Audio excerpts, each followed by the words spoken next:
Ата журт фракциясынын жыйынында Ахматбек Келдибековдун ден соолугу боюнча корутунду чыгарган эксперттер ага коюлган диагноз боюнча маалымат берди. Анда депутаттын дарты операциядан кийин өөрчүшүп кеткен гастрит, кан басым жогорулашы, бөйрөктөгү таш жана башка бир катары дарттар айтылды. Азыркы учурда караган дарыгер Келдибековдун бутунан ириң чыгуусу токтобой жатканын, мында анын антибиотиктерге аллергиясы да кыйын абалга алып келгенин кошумчалады.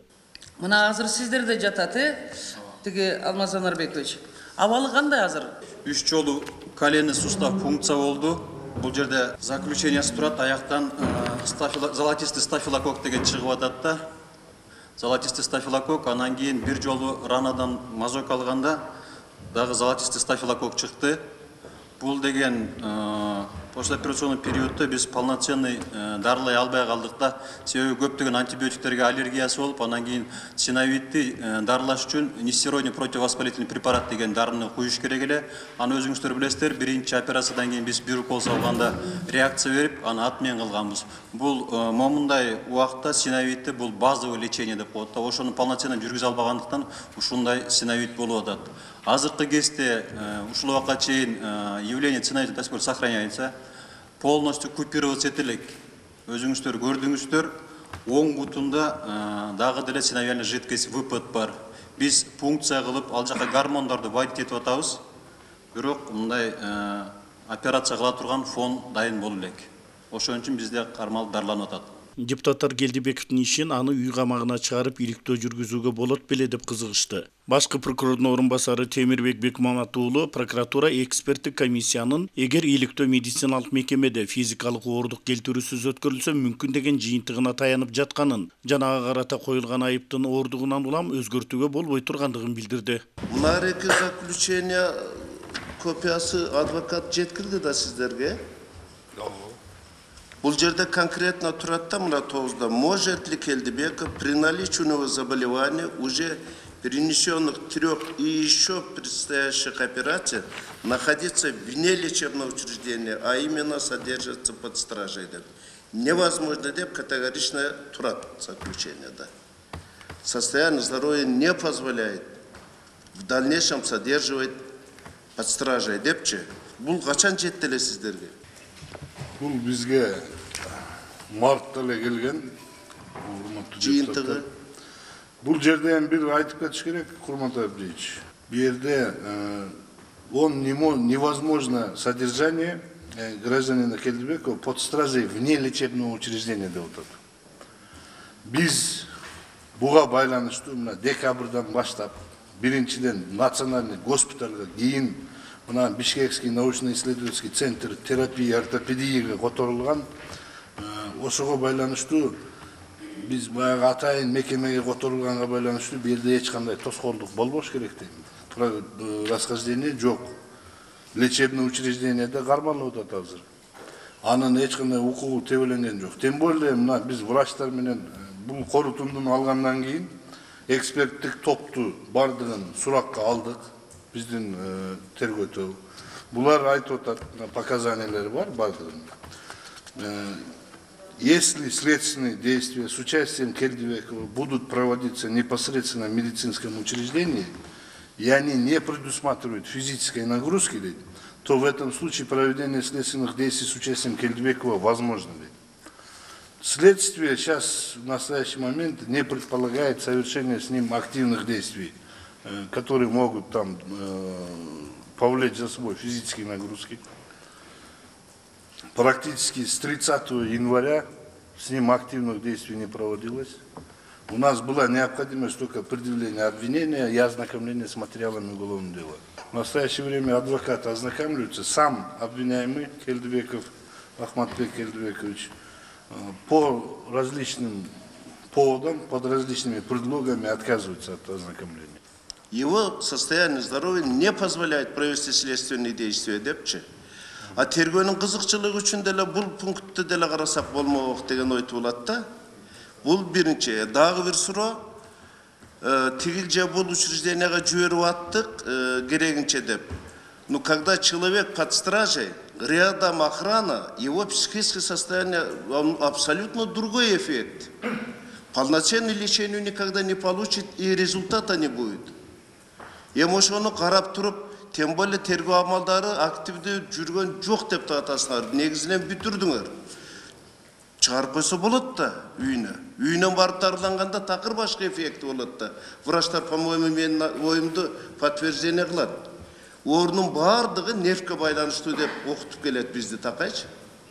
Анан жанында конвой турса, арыбас, берибас, мындай тур, андай тур деп, а лечениядан результат жок да. Ошон үчүн бир гумандуулукту деле эске алып, ал все-таки полноценный гражданин нашей республики, депутат парламента, ал лечение боло эле калыгынча. Элементарлы гумандуулукту бир эске алып туруп эле чыгарып койсок, анан тергөө амалдарын жүргүзө берсек болмокта деген ой туулат да, оюңуз. Кулман Абдиевич, өзүңүз билесиз, мероприятие было избрано в отношении Келдибекова, мен расмий тилде айтып коеюн, уруксат этсеңиздер. С учетом тяжести обвинения, во-первых, во-вторых, с учетом наличия сведений о воспрепятствовании следствию. Это решение суда было полностью адвокатом обжаловано в нескольких инстанциях. И суд, я думаю, здесь это нисколько от нас зависело, здесь суд уже принимал подобное решение об оставлении меры пресечения в том виде, который сейчас есть. Относительно того, что можно ли по состоянию здоровья проводить следственные действия, экспертиза нам действительно дала, что невозможно проведение дня следственных действий. Но при допросе экспертов они нам дали показания, что если следственные действия с участием Келдибекова будет проводиться непосредственно в медицинском учреждении, и они не предусматривают физической нагрузки, то в этом случае проведение следственных действий с его участием возможно. Вот, я думаю, эксперты это подтвердят. Поэтому вот такой идет процесс в настоящее время. Жиында Келдибековду мыйзамдагы Ууру Батукаевка салыштырууга алып келген жагдай жаралгандыгы кайра-кайра айтылды. Бүгүн мына фракциядан биз атайын күн тартибине кийирип ушу маселени карап атабыз. Значит, фракциянын бардык мүчөлөрүндөгү тревожить этип турат анын баягы состояниясы. Кылмыш чогунан такыр четет кой деп суранганыбыз жок. Биз болгону үйүнө чыгарып полноценный лечение алганга мүмкүнчүлүк берилсе деп атабыз. Бүгүнкү фракциянын жыйынынан кийин бир бул маселени карашыңар мүмкүнбү? Кайтадан кайрылышыңар мүмкүнбү? Азыркы кезде, Курман Абдиевич, иштин материалдары менен таанышып жүрүп атат. Тергөө амалдарын жүргүзүп токтогон. Ал эми камакта жүрүү, камакта кармоо боюнча жакында эле мына 26 майда жаңылышпасам сот улантып берди дагы бир айга. Бул эми 27 июнда маселе каралып турган болуп атат. Жок, ага жетпей деле тергөө тарабынан инсценировать этилсе эле болду да, негизги фигурант бул тергөөдө. Сотко эмне деп барсаңар ошону аткарат. Бул эч кандай анын жаап жашыра турган эчтекеси жок. Анан кийин каалайбызбы, каалабайбызбы, Батукаев менен мында жанаша коюшка туура келип атат да. Биз каалабасак да аркасынан койгонго айтканга туура келип атат. Случай с Батукаевым, случай с Келдибековым депчи. Муну да эске алышка туура келип атпайбы? Коомчулук да кайтып атат муну.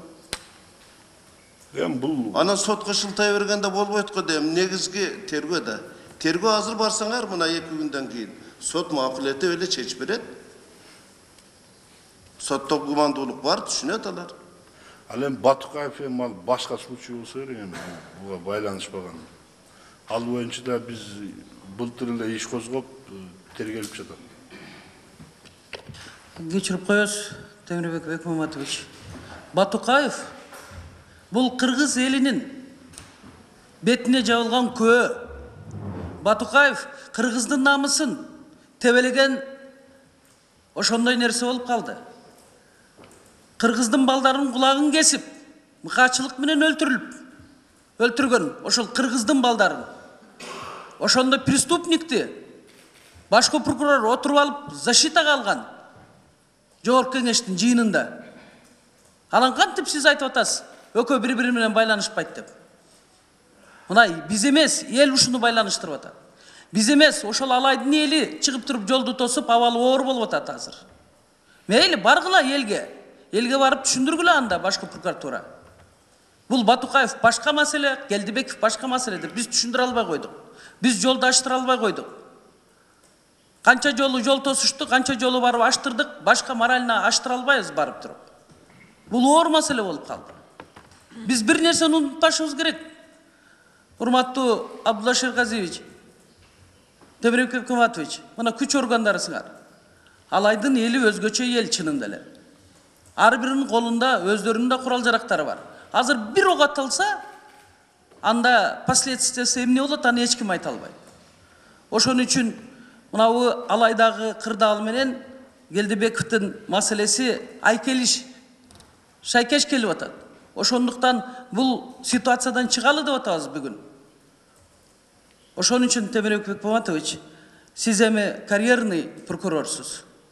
Ушул маселеге, азыркы каралып аткан маселеге дыккат көңүл бурсаңыз, ушул мамлекеттин тынчтыктыгы үчүн, стабилдүүлүгү үчүн суранып кетем. Илгери соттордун туура эмес чечимдеринен бизден 2 жолу төңкөрүш болгон.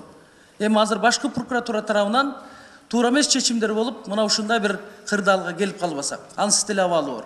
Бир катар депутаттар камакта жаткан Келдибековдун ден соолугу начар экендигин, ал тургай бутунан айрылыш мүмкүндүгүн белгилеп, чет жакта дарылоо мүмкүнчүлүгү барбы деп суроо коюшту. В случае, если золотистый стафилококк, этот вирус не остановить, это грозит ампутацией ноги. Ампутацией. И, возможно, будет понадобиться некоторое время, чтобы он выехал, подлечился, приехал и дальше продолжить какие-то следственные мероприятия.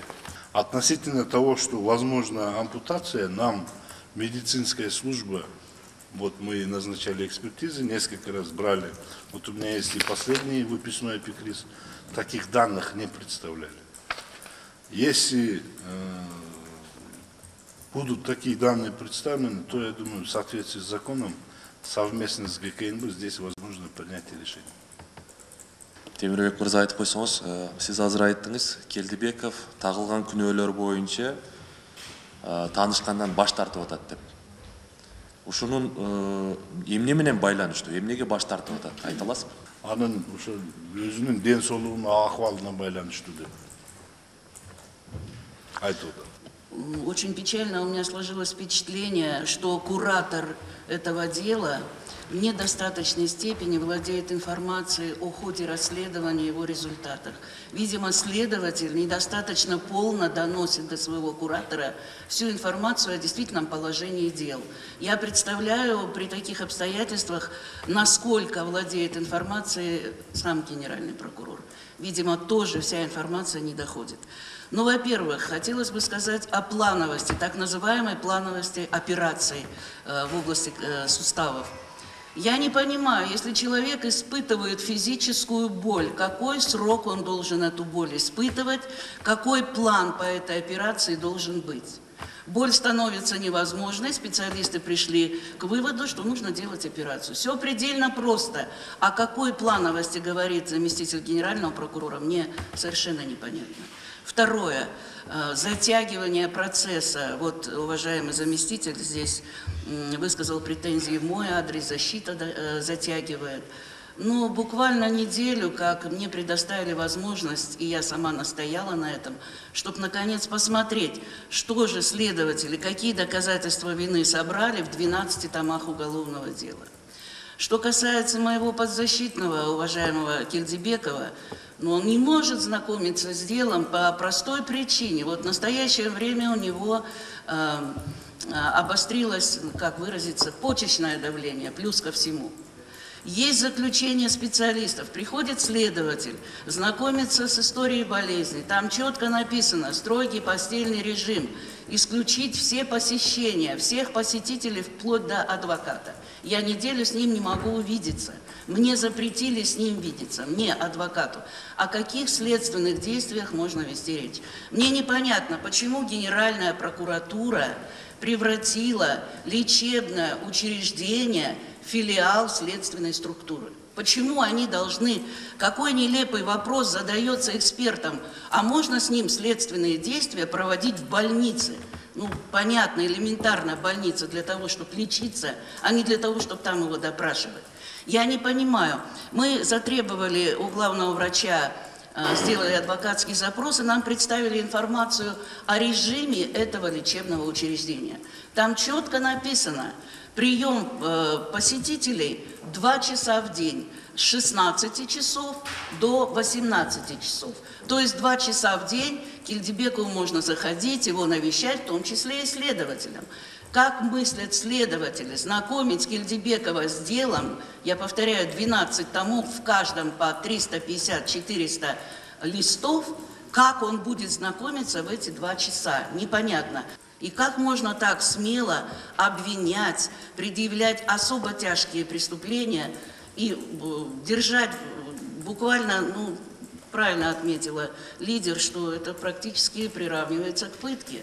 В Конституции закреплено, даже лишенный свободы имеет право на гуманное обращение к себе. О какой гуманности в данном случае можно вести речь, не знаю. И вот это стереотип выражения «вот затягивает», никто ничего не затягивает. Человек лежит под капельницей, как он возьмет том дело, вот так лежа будет читать. Потом уголовное дело – это не художественный роман, это дело, это материалы, человеку грозит огромный срок. Я не знаю, почему Генеральная прокуратура не увидела в заключении судебной медицинской экспертизы такого выражения, что в случае ненадлежащего лечения, ненадлежащего прохождения курса реабилитационного лечения, восстановительного лечения, последствия могут быть самые непредсказуемые. Эта фраза говорит сама за себя. Эксперты никогда не напишут, что у него стафилококк, ногу могут отрезать и так далее. Они четко сказали самые непредсказуемые последствия. Почему следователи до конца не прочитали эту экспертизу, непонятно. Зосимбаевна, айтыңызшы, мына сүт медэкспертизаны тааныштыңар, ал катты официалды жөнөттүңөр, Ген прокуратура өзү назначить эткен экен. Туурабы? Алар өздөрү. Туура. Жылсхан Эсбаевна, урматтуу депутаттар, Надира Азимовна, саламаттык сактоо министрлиги баягы судебно-медицинская экспертизага эмесине кийише албайт. Ошон үчүн даже заключениясы мына сиз менен чогуу угуп атам. Бирок баягы саламаттык сактоо тармагынан берген жардамды главный врач айтты, кандай жардам берип атат, в полном объеме оказывается помощь медицинская по ряду медицинских показаний боюнча баягы эбир дарыларды ала албай атат. Бирок судебно-медицинская экспертиза заключениясына биз эч бир кандай киреше албайбыз. Ошон үчүн судебно-медицинская экспертиза саламаттык сактоо министрлигине кайрылып, баягы адистерди бергиле деген ошо адистерди бергенбиз. Ошон үчүн ошол эле айта алам. Мен түшүндүм, себеби ачыктык киргизип коеюн деп атам да. Генеральная прокуратура тарабынан түзүлгөн экспертиза, медициналык экспертиза заключенияларын алар өздөрү алыптыр да. Демек башкы прокуратура өзү тергөөчүлөр эске алыш керек экен заключенияны. Мен ачыктык киргизип коеюн деп эле суроо бердим да. Ачыктан ачык коомчулукта дагы бул сөз болуп атат. Ахматбек Келдибековичтин өзүнүн билдирүүлөрүндө дагы жүрүп атат. Адвокаты Татьяна Ивановнанын билдирүүлөрүндө да жүрүп атат. Сиздердин тергөөчүлөр эптеп эле кол коюп койсоңуз, биздин башкы прокурор жогорку кеңештин отурумунда күнөөлүү деп айтып койду эле, ошонун сөзүн тастыкташ үчүн сиз кол коюп эле коюң, соттон акталып кетесиз да деген сураныштарыны кандай деп түшүнсөк болот? Бул жерде эмне саясий оюн жүрүп атабы? Жөндөн жөн эле бирөөдүн тагдыры менен ойноп атасыңарбы? Экинчиден, үчүнчүдөн Ахматбек Келдибековичтин эгерде путундагы шишик токтобой атат көрүп атасыңар, ошол күнөөлөп отуруп путунан айрылып калса, мунун кепилдигине ким жооп берет? Бул жерде политический составляющий дегениңиз боюнча мен андай эч кандай тастыктап бере албайм. Себеби бул жерде болгон, топтолгон далилдердин негизинде козголду. Анын тергөө эч кандай антип саясий бар деп сөздү болбошу мүмкүн. Андай болгон эмес. Мен ойлойм. Бирок андай болсо биз ал боюнча мен дагы тактайбыз азыр тергөөнүн тобу менен. Мынабы алайдагы элдин тополоң деп айтсак боло берет. Себеби мына 3-4 күнгө созулуп атат. Ошол жол тосулуп, бул адамдардын акыркы айласы кеткендеги чарасы болуп атат. Мыйзам бузуучулук экендигин түшүнүп атышат. Biz mыйзам бузуучулук болсо дагы бизди дагы камасаң камай бер, атсаң ата бер, өлтүрсөң өлтүрө бер. Бизди 2-3 жолу ушул жерден келип алып тараттыңар, мына баш коргоо чарасы өзгөртөт деп.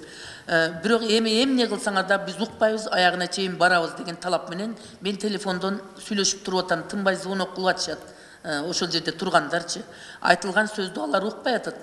Андан кийин бул жерден 200дөн ашык омондорду алып барып, элдин үрөйүн учуруп, элге каршы коюштун зарылчылыгы барбы ушундай мезгилде? Мындай мезгилде сүйлөшүү жолу менен, дипломатиялык жолдор менен, элге түшүндүрүүчүлүк жолу менен укук коргоо органдары барып туруп айтыш керек болчу, эгерде Келдибеков чындыгы күнөөлүү болгон болсо.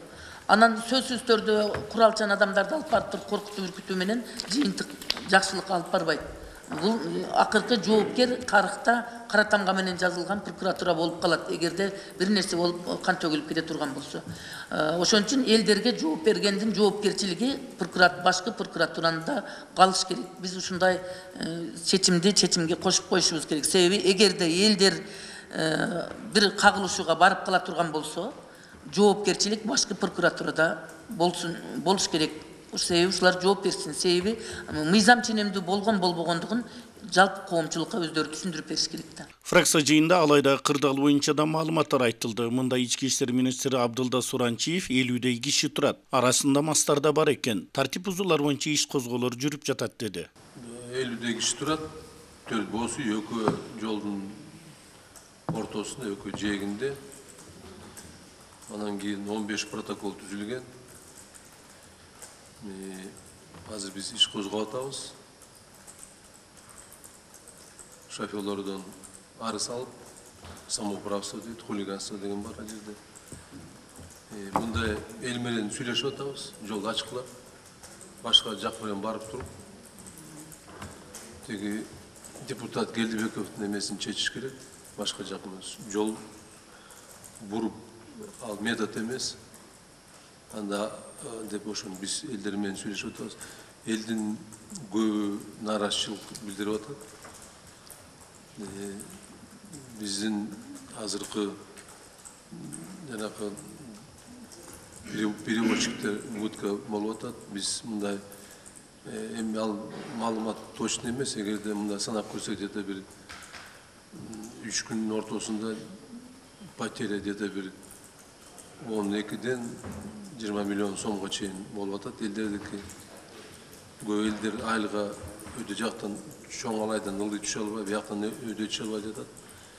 Кээ бирлер ооруп кондор бар, тууган ылдый жакка ошко түшөм деген кишилер түшө албай жатат.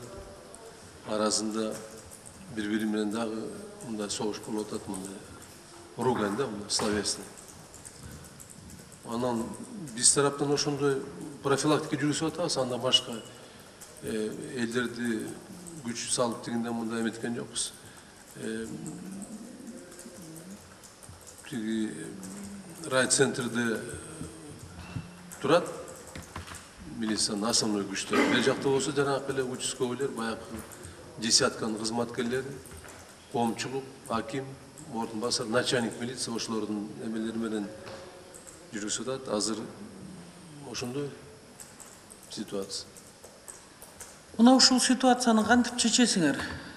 Кантип жолду ачасыңар? Аны көрөбүз дейм, аны ситуацияны жол ачканда тура берсек, тура берет, эл менен сүйлөшө беребиз. Күч колдонбойбуз.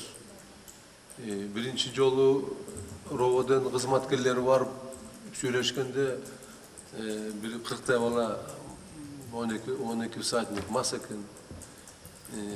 Зажигательный сместерин бар экен, ага биз барган жокпуз. Хотя күч достаточно болчу, аларды камап туруп, иш козгоп, ит кылмакпыз, ага кылып барган жокпуз. Изымай кылган жокпуз. Таштарды дагы бар экен, кумшубакты төгүп коюпту. Ага дагы биз барган жокпуз. Спокойно элдер менен сүйлөшүп атабыз. Аксакалдар менен сүйлөшүп атабыз. Перевозчиктер менен сүйлөшүп атабыз. Шоферлорду айтып атабыз, ай, тигилерге тийбегилер, тигилер мас. Анан кийин согушуп кетесиңдер эки тарап. Урматтуу коллегалар, өкүнүштүүсү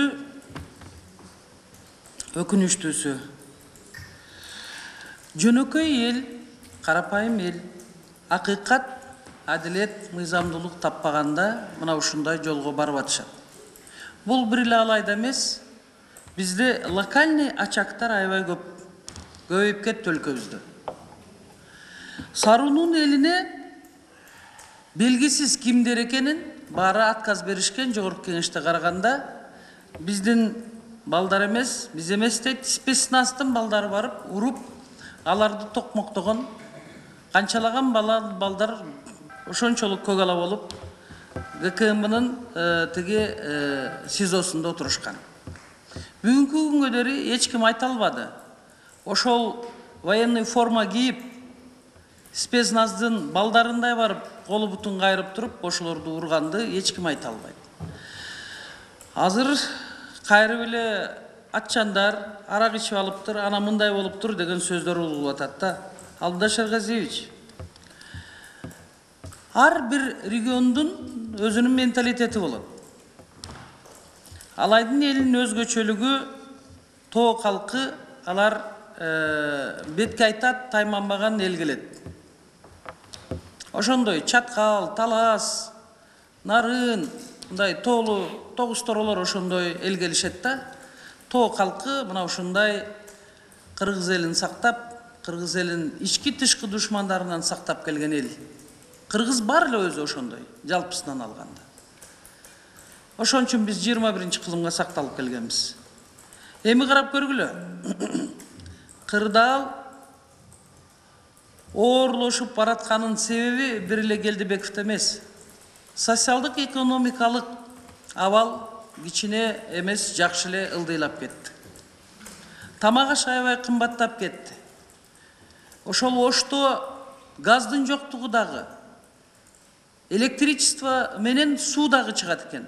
Электричествону да өчүрүп койгону элдин аябай кыжырын кайнатып атат да.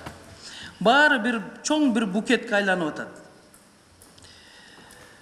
Мен айтайын дегеним, элге башкы прокуратура барыш керек. Себеби көптөгөн жергиликтүү бийлик барды биринчи, Сооронбай Шарипович.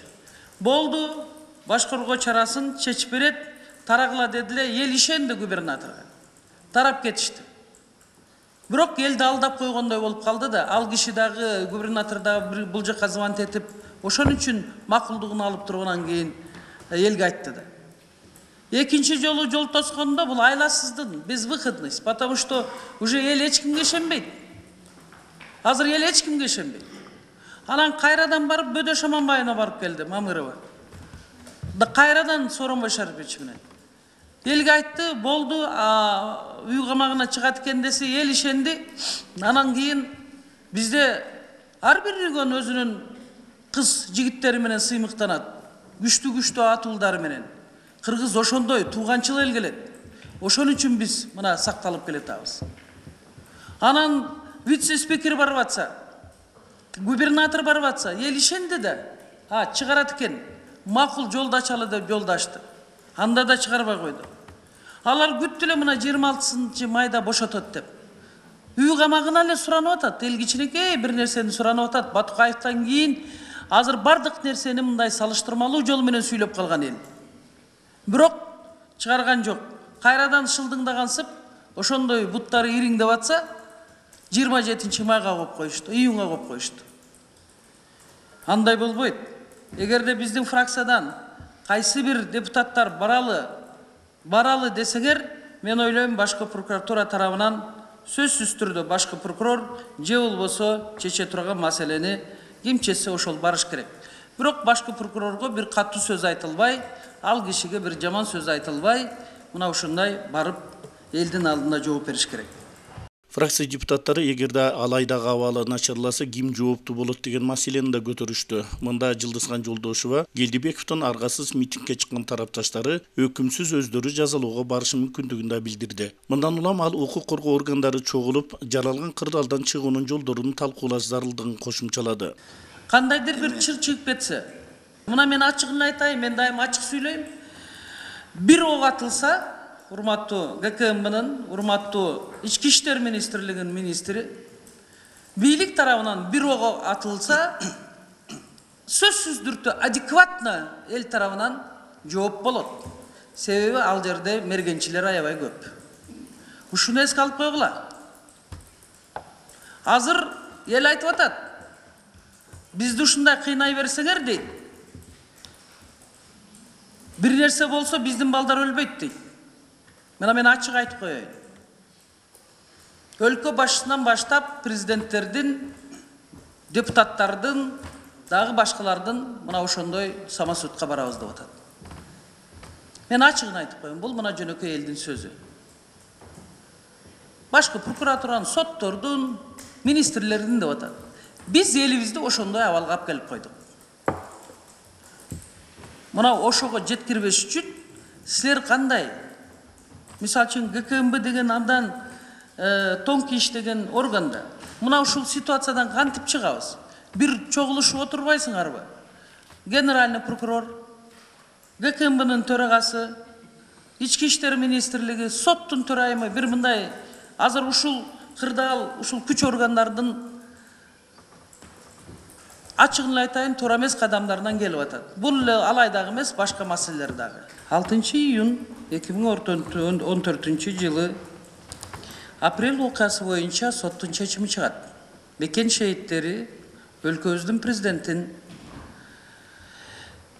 спикерди, өкмөт башчысын, 14 убактылуу өкмөттүн мүчөлөрүн, ошондой эле лидер фракцияларын чакырыптыр.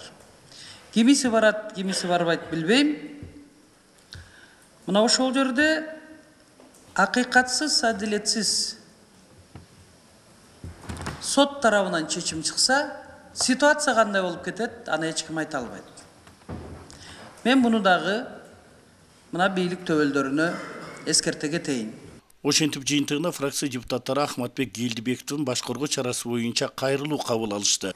Кыргыз Республикасынын жогорку кеңешине, Кыргыз Республикасынын жогорку сотуна, башкы прокуратурага Ахматбек Келдибековдун бөгөт коюу чарасын камакка байланышпаган бөгөт коюу чарасына өткөрүү тууралуу кайрылуусу алынып чыксын. Биз сиздерге, Темирбек Бекматовичка, кайрылуу жасап атабыз. Биз сиздерге кысым көрсөткөн жокпуз, ошол ден соолугуна байланыштуу. Эми Кудай сактасын. Ошо буттары кесилип калса, ошону менен с этим надо же жить. Как можно с этим жить? Элдин баары бир нерсени суранып атса, ошол ден соолугуна байланыштуу үй камагына, же болбосо подзалог, же болбосо подписка чыгарып койгула деп, ошол эл, толук кандуу бийлиги бар эл суранып атса, биз ошону аткара албай атабыз да. Эми амбиция деген башкы прокуратурада болбош керек. Тем более аялдык амбиция болбош керек. Ошондуктан мен суранам, ГКМБнын работниктери барыңар чогулгула дагы бул маселени карап чыккыла дагы. Мындай болбойт. Болуптур. Ошончолук кыйналып, бул это пытка. Мен мына сөөгүм, мен перелом болду, Мен 1 жылдан бери мына сөөгүм бири-бирине жабышпай, мен кандай азап чегип атам. Аны мен билем, Кудай билет. Ошон үчүн давайте сөөк менен ойнобойлу. Ал Аида Жеңишбековна да билет. Ал дагы сөөгүнөн мындай болду. Ал киши да жакшы болуп кетсин. Аида Жеңишбековна дагы. Баарыбыз билебиз. Биринчибиз да билет. Ал дагы ошондой операция жасалды. Бул оңой эмес экен сөөк деген. Мен мына ачыгын айтайын. Сөөккө ириң кирип кетсе айткылачы, врачтар, сакайта алабызбы? Сакайта албайбыз. Это адский боль. Мындан тышкары өкмөт алайдагы кырдаалды турукташтыруу боюнча иш алып барсын. Ал эми эгер абал курчуп кетсе, ага башкы прокуратураны жооптуу катары саноо чечимин кабыл алышты. Кыргыз Республикасынын өкмөтүнүн Ош областынын Алай районунда орун алган саясий кырдаалды турукташтыруу, элдин арызычтарын чечүү боюнча тиешелүү иш-чараларын көрүү тапшырмасы жүктөлсүн. 3-чү, кырдаал Надира Азимовна кийин оңдойсуз өзүңүздүн сунушуңуз. Кырдаал оорлошуп кетсе, кандайдыр бир последствиясы боло турган болсо, юридикалык жоопкерчиликти башкы прокуратурага жүктөлсүн. Башка айлабыз жок. Азыр ар ким өзүнүн жасап аткан иштерине юридикалык жактан дагы баа берилиши керек. Апрель окуясында дагы жөнөкөй элдин балдары каза болду. Бирөөсү жооп берген жок. Бир да бийлик, мурунку дагы бийлик, убактылуу өкмөттүн мүчөлөрү дагы Башкы прокуратурадан да эч ким жооп берген жок. Соттордон да Ички иштер министрлиги вообще жооп берген жок. Азыр бир киши өлсө, күч органдары жооп берет. Күч органдары жооп берет. Бир киши өлсө, любой ситуацияда. Күч органдары каттуу жооп бересиңер. Биз эл тараптабыз. Дайыма эл тарапта болгонбуз, эл өкүлдөрү эл тарапта болобуз. Каныбек Темиров, 7 канал, Бишкек өкүлчүлүгү.